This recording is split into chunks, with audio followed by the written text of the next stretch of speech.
Salve, meus amados irmãos, com a paz do Senhor. Estamos aqui na última quarta-feira, cheios do Espírito Santo. Para você que não pôde vir nas 3 quarta-feiras que se passaram, mas puder vir agora no final, nós estaremos lhe recebendo da mesma forma, com a mesma alegria, carinho e o prazer de ter a sua presença aqui conosco. Traga sua família, traga seu adolescente, traga todos que você puder. Estamos lhe aguardando aqui às 19h30, começará aqui na Passagem Liberdade, 266, Assembleia de Deus, Euclides Figueiredo. Desde já, muito obrigado pelos que têm vindo, e você que vai vir, seja bem-vindo, venha adorar conosco. Muito, amém? Aleluia, Jesus.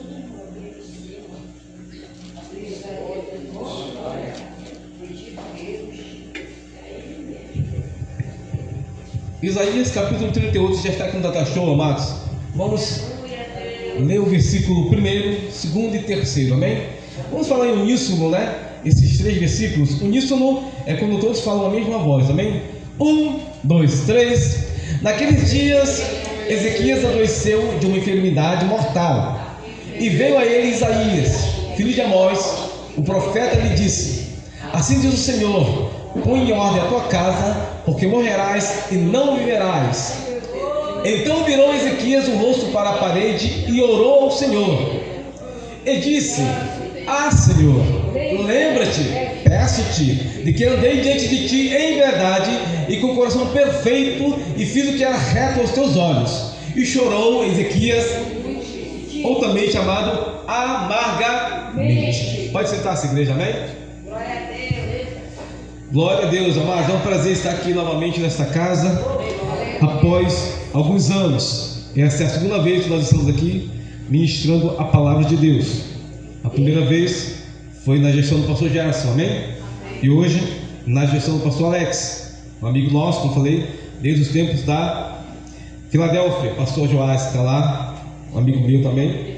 E reveu o nosso amigo missionário Elk, pastor Cleber está aqui, né? Amém? A irmã que está aqui no cantinho aqui, que eu dei ela para a neta dela, que foi a Rebeca, né? Há tempos atrás tentamos fazer um curso também aqui, só que não vingou, né? Não vingou no sentido de todos conseguirem alcançar o auge.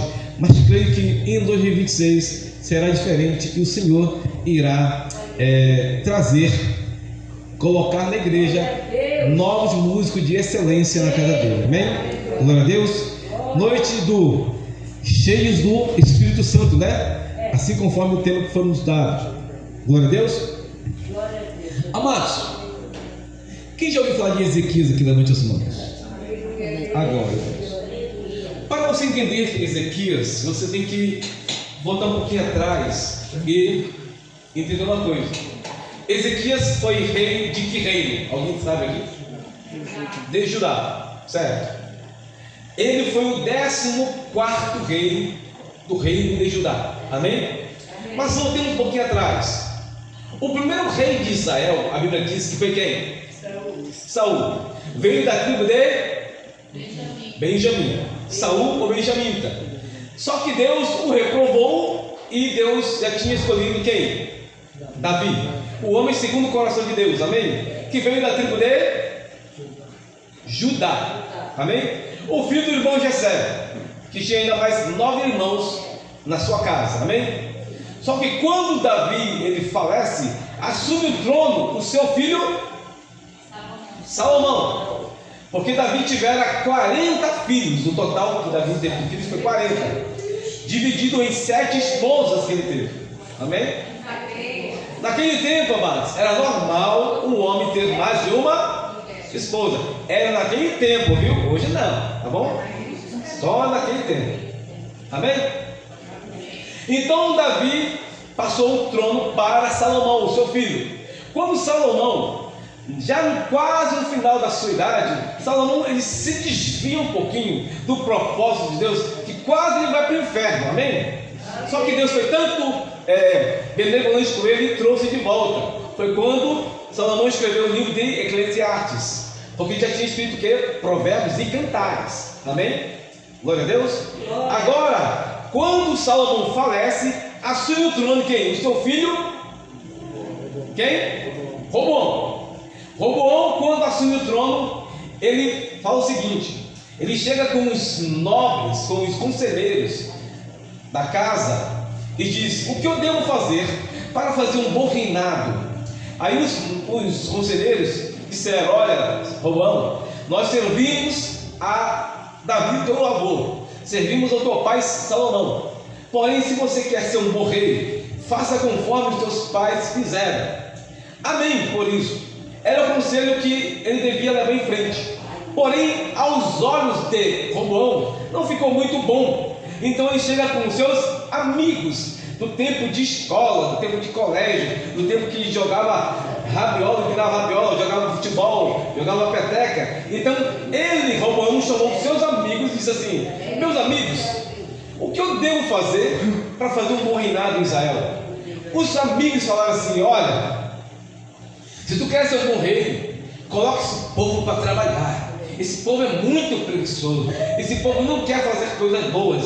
Então Roboão pega pesado com eles. E parece que ficou aos ouvidos de Roboão esse conselho melhor do que os ministros. Amados, e acontece que ele foi na conversa dos amigos e se abriu-se no reino uma crise que ele não ficou insustentável. Nesse percurso se levanta um outro líder chamado Jeroboão. Este homem vai contra os princípios de Roboão e ambos discutem. E o ápice disso tudo foi que o reino se dividiu. Aí ficou o reino do sul e reino do norte. Reino do sul, Judá, capital, Jerusalém. Reino do norte, Israel, capital, Samaria. Amém? Porém, foram vindo rei atrás de rei. E você vai sempre ver na Bíblia a expressão assim: e fez o que era bom aos olhos do Senhor. E também vai ouvir: e fez o que era mal aos olhos do Senhor. E no percurso do reino de Judá se levanta o 14º rei, chamado Ezequias. Só que Ezequias, pastor Alex, ele assume o trono sucedendo seu pai chamado Acaz. Acaz era um homem perverso. Acaz era um homem maligno. Acaz era um homem sanguinário. Acaz fazia tudo que não agradava a Deus. Colocou no templo ídolos, deuses, para que o povo viesse a adorar. Quando Ezequias falece, quem assume o trono é o seu filho chamado Manassés. Manassés é pior 3 vezes mais do que o avô, para você ter uma ideia. Então Ezequias, ele assumiu o trono entre 2 reinados perversos, do avô, do pai e do filho. Mas o reinado de Ezequias foi um dos melhores enquanto estava ali à frente. Por quê? A primeira coisa que Ezequias faz é o quê? Levantar o altar aos deuses verdadeiros, ao Senhor Todo-Poderoso. Ele tira da presença todos os fortes ídolos, quebra as imagens e todos os deuses caem por terra, porque aonde Deus está não há tempo de dividir a atenção com outras imagens. Só Deus é o Senhor. E a Bíblia diz que feliz é a nação cujo Deus é o Senhor. Amém? Então o reinado de Ezequias foi um reinado de paz, um reinado de vitórias, porque tinha um homem temente a Deus. Aleluia. Amém, irmãos? E você vai perceber que Ezequias, nas suas conquistas, ele não teve muito. Claro que às vezes tem um momento que ele teve que lutar, mas a maioria das vitórias de Ezequias, amado, sabe como foi? Foi debaixo de oração. Aleluia. Amém? Todas as maiores vitórias de Ezequias foi debaixo de oração. E a maior vitória, mais conhecida de todas, foi quando um dia Ezequias estava no palácio, estava vendo o reino, falando até com Deus em espírito. Aí ele recebe uma carta, e essa carta lhe traz preocupação, porque ele lê e a carta é enviada do reino da Síria. E o rei da Síria, chamado Senaqueribe, ele diz assim: Ezequias, olha, eu vou entrar em Judá, eu vou invadir, eu vou fazer cativo, eu vou matar o que eu for matar, e ninguém vai me resistir, porque o meu exército é 5 vezes maior do que qualquer exército no mundo, porque naquele tempo o Império Assírio estava devastando as nações. Ezequias ouve essas palavras e fica o quê? Preocupado. Ele não fica com, assim, com pesadelo, então não fica assim, desesperado, porque o servo de Deus, que confia no Deus Todo-Poderoso, ele realmente se preocupa com as coisas, porque nós somos natureza humana, e todo ser humano, por mais que seja fiel a Deus, por ser natural, temos medo às vezes, temos preocupação, e faz parte, amém? Então Ezequias ficou preocupado. Ele foi orar a Deus, orando a Deus. Deus naquele momento não responde a ele, mas só que quando chega a noite, então, entre 8h30 e 9 horas da noite, é o horário que as crianças vão deitar para dormir, que os pais, quando estão vindo para o trabalho, vão descansar. Se não tiver culto, vai dormir cedo, né? Então Deus se apresenta para Ezequias e diz assim: o que te atormenta, Ezequias? Eu estou conjecturando, meus amados, as palavras não são igual que eu estou falando, estou conjecturando. E Ezequias fala: Senhor, este incircunciso disse que vai fazer isso e isso com o reino. Deus, o nosso exército não é tão poderoso como o dele, mas Senhor, o que eu vou fazer? Aí sabe o que Deus fala para Ezequias? O seguinte: Ezequias, vai dormir. Como assim? O homem recebeu uma palavra de confronto, de ameaça, está à beira da morte de seu exército falir, e Deus manda ele dormir, amados. Olha, amados, se Deus falou, não questione, deixa. Sabe por que Deus falou isso? Ezequias vai dormir, porque quem vai pelejar sou eu. Aleluia. Quem vai lutar sou eu. Essa noite aqui tem irmãos e irmãs que com certeza devem ter alguns compromissos para resolver amanhã, e às vezes a dor de cabeça: como é que eu vou conseguir? Como é que eu vou resolver? Amados, Deus está dizendo: vai dormir, crente, vai descansar, crente, porque pela madrugada eu vou batalhar por ti. Há situações na vida do crente que você deve lutar, mas tem situações que você deve descansar. Olha bem, Deus chega com Moisés e diz assim: Moisés, tem um povo, tem uma terra que eu vou entregar a vocês. Essa terra emana leite e qual é o nome da terra? Canaã. É a terra para ele que conquistar, amém? Porém, lá em Canaã tinha 40 nações morando lá, e para ele ganhar, ele tinha que lutar.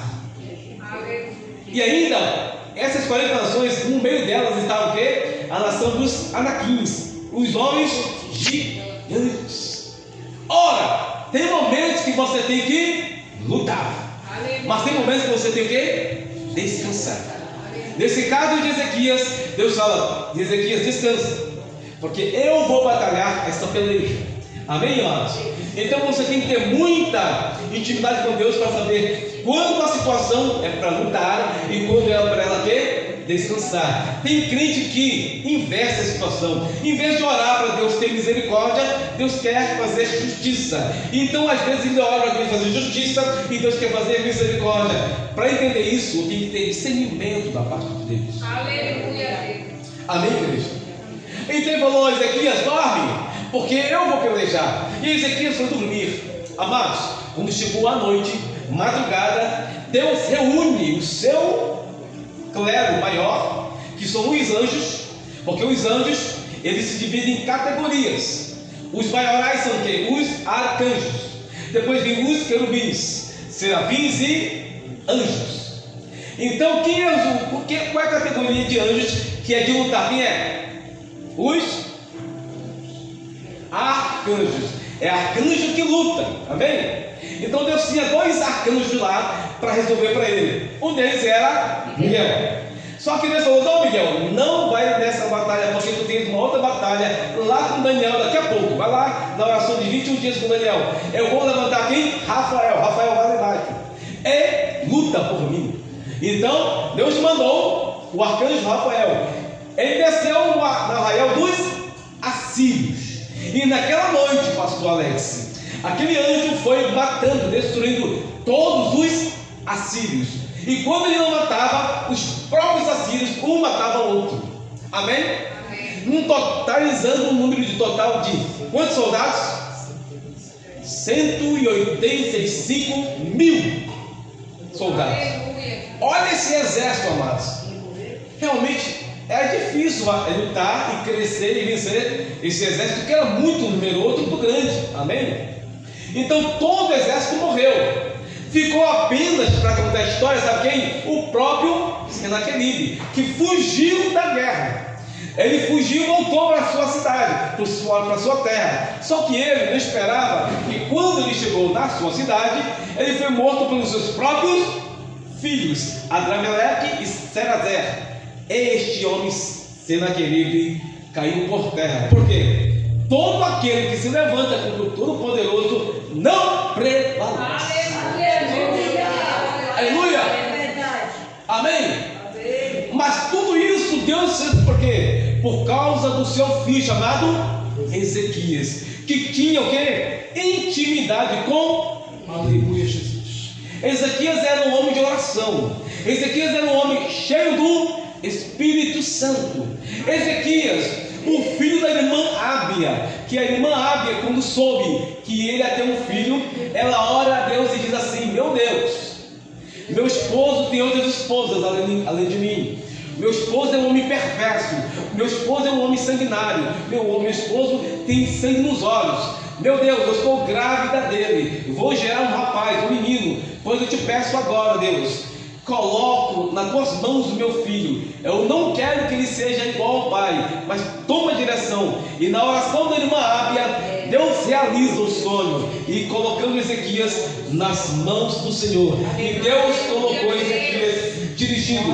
E aos 12 anos de idade, Ezequias assume o trono de Judá. Amados, tem coisas da vida que nós precisamos entender, que se nós não estivermos cheios do Espírito Santo de Deus, dirigidos por Deus, nós não vamos alcançar coisas que nós queremos. Porque certas vitórias, elas se dão no campo que é espiritual. E no campo espiritual, o crente só entra se ele tiver intimidade com Deus. Porque a maioria, não aqui na Igreja Segredo, a maioria das igrejas lá fora, querem vitória, querem bênção, mas não querem pagar preço. Amém, igreja? Amém. Então, para se ter vitória nessa terra, não se passa a vitória, não se tem vitória, sem antes lutar, sem antes que ir para frente com Deus. Ezequias tinha intimidade com Deus, tinha o Espírito Santo com Deus. Mesmo assim, sendo íntimo de Deus, olha o que acontece com ele. Com essa vitória sobre os assírios, o nome de Ezequias ficou sendo conhecido em toda o Oriente Médio. E ele era o homem mais respeitado. Porém, com essa situação, o coração de Ezequias se elevou e ficou um pouquinho de soberba. Amados, é muito arriscado quando o crente, às vezes, ele quer vitória, ele quer bênção. Deus derrama a bênção, Deus começa a abençoá-lo, e às vezes Deus começa a colocar em lugares altos, e do nada esse crente começa o quê? A ficar vaidoso, fica o quê? Soberbo. Ele começa a escolher dias para estar no culto. Sabe quando? Ah, quarta-feira não, sexta-feira não, eu venho só no domingo mesmo. Amados, não se pode ficar vindo à igreja uma vez por semana, porque nós precisamos nos congregar. Salmo 122, alegria do quê? Todo ministério. Vamos aonde? Estar na casa do Senhor é um privilégio, amados. Estar na casa do Senhor é um prazer. O crente tem que ter prazer em estar nessa casa, pastor. Amém? Aí Deus abençoou o crente tão grande, e ele começa a escolher os cultos. Aí tudo para ele é desculpas, porque crente, amados, ele é craque em dar desculpas para Deus. Não, está chovendo, eu vou ficar em casa. Não, está sol, não vou para o oração, não vou para o meio-dia porque está muito quente, vai me queimar a minha pele. Não, eu acabei de lavar o carro está limpinho, não vou entrar na lama. É crente. Quando ele quer vitória, ele está na quarta, ele está na sexta, ele está na IBD, ciclo de oração, culto meio-dia. Quando ele quer vitória, até culto de funeral ele está lá. Quando um crente quer vitória, até em funeral ele vai. Sabe por quê? Porque culto funeral de crente é uma bênção. Quando o crente falece, não é tristeza, é júbilo. Porque esse crente subiu para os altos. Amém? Agora vai no funeral do ímpio, é uma lamentação. Porque já se sabe que o destino daquela alma não é para o céu. Amém? Então ele está em todos os cultos. Aí Deus o abençoa e ele começa a cair de produção. Assim aconteceu com Ezequias. Ele começou a cair de produção espiritualmente. E Deus começou a perceber: eu vou perder Ezequias para o inferno, eu vou perder Ezequias para o mundo, para o diabo. Então, para mim não perder o meu servo, eu vou permitir que entre na vida dele, no corpo dele, uma úlcera. Essa úlcera entra no corpo de Ezequias e começa a se alastrar, a matar todos os seus órgãos, um por um. Aí Deus levanta o profeta da época chamado... Quem é? Isaías. Para quem não sabe, Isaías era primo de Ezequias. Amém? Mas Deus fala: Isaías, vai lá com o teu primo Ezequias e diz para ele: põe a tua casa em ordem, porque tu morrerás e não viverás. Amém? Quando Ezequias recebe essa notícia, ele recebe como se fosse o quê? Uma sentença de morte. Eu vou morrer. E quando ele recebe, ele está com 39 anos de idade. 39. Aí agora Ezequias fica tão desesperado que ele vai para o seu quarto. E ele diz, a Bíblia diz que ele se encontra com a parede. Amém? Parede significa o quê? Final de carreira, final do túnel, beco sem saída. É assim que o crente, quando não espera em Deus, ele fica aqui no final de carreira. E ele, Ezequias, começou a orar. Não começou orando, não tendo mais palavras, porque quando se está desesperado, a oração não sobe. Quando está com o coração amargurado, o louvor não tem efeito. Porque há momentos na tua vida que você vai orar e não vai subir a oração. E você vai cantar e o teu canto fica atravessado na garganta. Então, a única coisa que resta é justamente o quê? Chorar.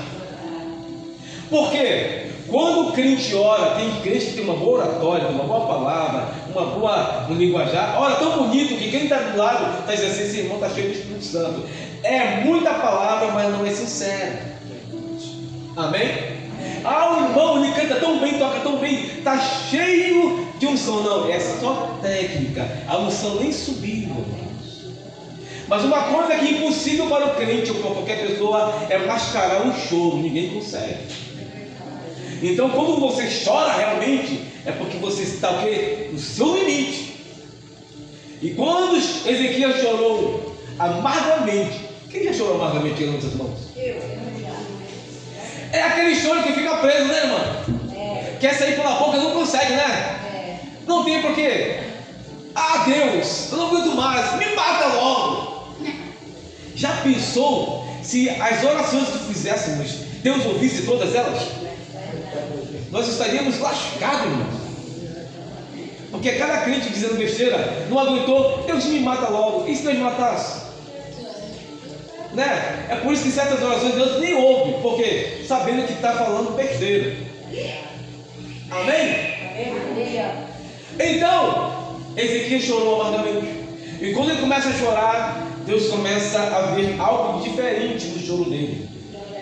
E Deus diz: Ezequias, o teu choro, as tuas lágrimas, olha o que diz o versículo 5, amados, aqui no Tata Show novamente, o 38:5, olha o que diz, vamos ler juntos aqui, ó. Isaías 38:5, vai lá, versículo 5. Vai e diz a Ezequias: assim diz o Senhor, o Deus de Davi, teu pai, ouvi a tua, e vi as tuas, e eis que acrescentarei os teus dias, quantos anos? Como eu falei, amados, tem momentos que você ora e não sobe. Deus ouve a tua oração, mas Ele também atentou para quê? Ele vê as lágrimas. Foi vendo as lágrimas de Ezequias que Ele muda a história dele, dizendo: Ezequias, essa tua oração me faz lembrar. Amém, amados irmãos? Vai para cá para mim. Essa oração, Ezequias diz, Deus fala para Ezequias: a tua oração me faz lembrar, Ezequias, quando tu me buscavas de todo o coração. Ezequias, a tua oração me faz lembrar que quando tu estava no primeiro amor. Quando o crente está no primeiro amor, irmão Elke, ele está em todos. Primeiro amor, ele quer fazer tudo, amados. Não tem sol, não tem chuva para ele, tem todo, não é verdade? Assim também era você, também era eu. Só que o tempo vai passando e nós vamos caindo de qualidade espiritual. E Deus, para não perder você, amados, Ele permite o quê? Que você perca emprego, permite que você não seja promovido no trabalho, permite que você não passe em provas, de concursos, porque aí você diz assim: Deus, eu estou em pecado, Deus, eu estou errado. Não, é que Deus está cuidando de ti, amados, sabendo que na frente Ele sabe o futuro, e por isso que Ele permite coisas para não te perder para o inferno, não te perder para o diabo. Amém? Então entenda que essa noite Deus está dizendo: amadas irmãs, amados irmãos, eu tenho saudade de você. O Espírito Santo do Senhor está dizendo: eu tenho saudade quando vocês me buscavam de todo o coração. Quando vocês estavam na madrugada e oravam sem pedir nada, somente dizer: Deus, eu estou aqui. Volta-te, igreja, para o primeiro amor, porque estamos vivendo os últimos dias nessa terra. Está muito complicado ser crente e servir a Deus, mas também não é impossível, porque, amados, é tanto problema, é tanto escândalo que a gente, o crente quer sair, quer voar. Amém? Mas, amados, cada um de nós temos uma promessa, então fique na firmeza da sua promessa, porque é tão complicado. Estamos vivendo, amados, fazendo festas para crente, amados. É festa atrás de festa que não tem nenhuma resultado de almas. Você quer abrir o teu guarda-roupa, quer encontrar um paletó, uma saia, um vestido, um blazer, não encontra. O que tem lá? Só tem camisa de congresso. É complicado. Festa para crente, nada contra, mas, amados, eu preciso ganhar almas para Jesus. Aleluia. Eu preciso falar do Evangelho para quem está carente de Deus e fora. Pastor Alex, para finalizar, há tempos atrás, lembro-me, por que eu lembro-me? Porque nasci no Evangelho. Estou eu com 4 décadas e 44 décadas e 8 anos de vida. Qual é a minha idade? 48. Quantos anos? 48. Não parece, né? Obrigado, Jesus é bom demais comigo. Glória a Deus. Sirvo a Deus há 48 anos. Nasci num lar cristão, debaixo de princípios, debaixo de regras, amém? Mas lembro-me que há tempos atrás, lá 40 anos atrás, eu estava com 8 anos de idade. Lembro-me que as igrejas não tinham toda essa tecnologia, não tinha todo esse conforto. Nas igrejas tinham sempre janelas abertas dos dois lados, sim ou não? Sim. E quando essas janelas ficam abertas, o culto começava. E aí vinha a palavra inicial, vinham os louvores, vinha a palavra oficial. E quando do nada, do lado, o vizinho, ouvindo isso, saía da sua casa e vinha aceitar a Jesus. Porque a palavra, ela encontrava morada para fazer semente. Hoje não, está tudo o que? Fechado. Eu posso falar o que for aqui para ninguém me ouvir lá fora. Nada contra a tecnologia, nada contra o conforto, mas é necessário que saiamos também das 4 paredes. Aleluia. Se nós fizermos isso esse ano, amados, aí o Cristo Igreja vai ficar pequena para o povo que vem para cá, pastor. Glória a Deus. É somente uma alma que você tem que trazer para Jesus. Aleluia. Não é para o teu conforto, não é para a tua glória, é para a glória de Deus. Eu preciso fazer diferença no meio daqueles que não fazem mais diferença. Eu preciso voltar ao genuíno evangelho. O genuíno evangelho que não é misturado, não é sincrético, não é híbrido, não tem laicos. O evangelho genuíno é aquele que transforma vidas. Você está entendendo a palavra, Marcos? Essa noite Deus está dizendo: eu tenho saudade de ti. O Espírito Santo está dizendo: eu quero que você venha sentir o calor do meu Espírito, para que você venha falar em línguas, cantar em línguas, jubilar e dizer que ainda há Deus aqui na Euclides e querer. Ainda há Deus na Maramaia, ainda há Deus em Belém, ainda há Deus no Pará e no Brasil, igreja. Eu tenho que fazer a minha parte, porque o sistema é complicado que nós batemos de frente, mas a minha parte não é bater contra o sistema. O meu propósito é ir para o céu. E querendo ir para o céu, eu tenho que fazer a minha parte, ficar firme com Deus. Amém? Eu creio que você está firme com Deus. Ainda há remanescentes do genuíno evangelho. Amém? Porque nós devemos deixar legados. A geração que vem aqui, está vindo, precisa saber que ainda há filhos que pedem bênção para o pai e para a mãe. Isso ficou banalizado. O filho vai para a faculdade, vai para a igreja, vai para shopping, vai para colégio e nem sequer dá mais a bênção. Amém, irmãos? Mas não, até hoje, meu pai está com mais de 80 anos. Todas as vezes que eu vou lá, que eu vejo meu pai, ainda peço a bênção do meu pai. Porque eu sei que na bênção do pai e da mãe, há bênção para nós. A casa que tem princípio, a casa que tem regras, tem a bênção de Deus. Porém, a casa que não tem mais princípios, ela é a casa da mãe Joana. Todo mundo entra, todo mundo sai e ninguém se dá mais satisfação. Se põe nos seus pés, amém? Até aqui permitiu o Senhor para não falarmos. Tem mais palavra, mas nós queremos deixar um bolso de bis para voltarmos, amém? Esta noite Deus está dizendo: quem precisa de uma oração de urgência em alguma área da sua vida, seja ela profissional, familiar, judicial, financeira, área da saúde, em que área que precisa de uma oração, vem na frente, vamos orar juntos. Eu já estou aqui, já quero essa oração, mas tem bênçãos para o povo da Euclides e Guerreiro.